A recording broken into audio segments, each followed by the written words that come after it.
issues around the resettlement of vulnerable children are very much in the minds of many members of this House. But it's vital that we recognise the strength of both the Government's and the United Kingdom's position when it comes to ensuring in practice the safety and well-being of refugee children. Border policy is and has always been a national competence, not one of the European Union. And it is absolutely right that the opportunity to fully debate these issues will come in due course when an immigration bill comes before the House. But those of us closer to the sharp end of refugee resettlement will welcome the rejection of the amendments to Section 37 of this bill. And very briefly, Mr Deputy Speaker, I'm going to explain why. The family reunion provisions are only relevant to a very tiny minority and to those children who are already in the care of authorities in other European countries. But those of us who had the opportunity to visit the jungle camp in Calais and see the traffickers like the sharks circling amongst nearly 10,000 vulnerable and destitute people will recognise that those provisions have long been seen, in the case of the United Kingdom, because of our geography, as an exploitable route for traffickers to create the opportunity of family reunion and encourage people to consign vulnerable people, sometimes children, to the backs of lorries, to dinghies across the Channel in an attempt to open a family reunion route. When I hear members talking with concern about the hostile environment, I think we've seen in the last few months there are few environments more hostile than those when it comes to the life and well-being of vulnerable refugees. The second reason that we need to be pleased that those amendments have been rejected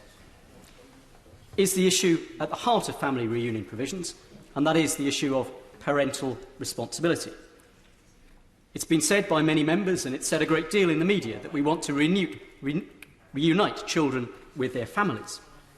But those of us who have experience of those provisions have found in practice what tends to happen is that young people are brought to the United Kingdom to be linked up with a distant cousin, maybe a teenager, and in practice they almost immediately become an unaccompanied asylum-seeking child and therefore in the care system of this country. And that really links to the third reason, which is that for young refugees who are in the European Union, they are already within countries that have child protection systems that are very similar, equivalent, in some cases better, to our own. And the arrangements which the European Union, supported strongly by the United Kingdom, has in place, in particular with Turkey, but also with other countries around the Middle East and North Africa area,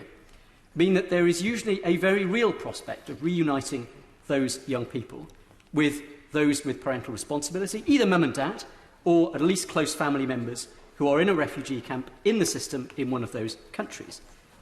So it is going to be extremely rare that the best interest test will be passed in demonstrating that someone is better coming to a distant cousin who cannot look after them in the UK rather than being reunited with mum and dad who may be in a refugee camp in Jordan or indeed in Turkey. So in conclusion, Mr Speaker,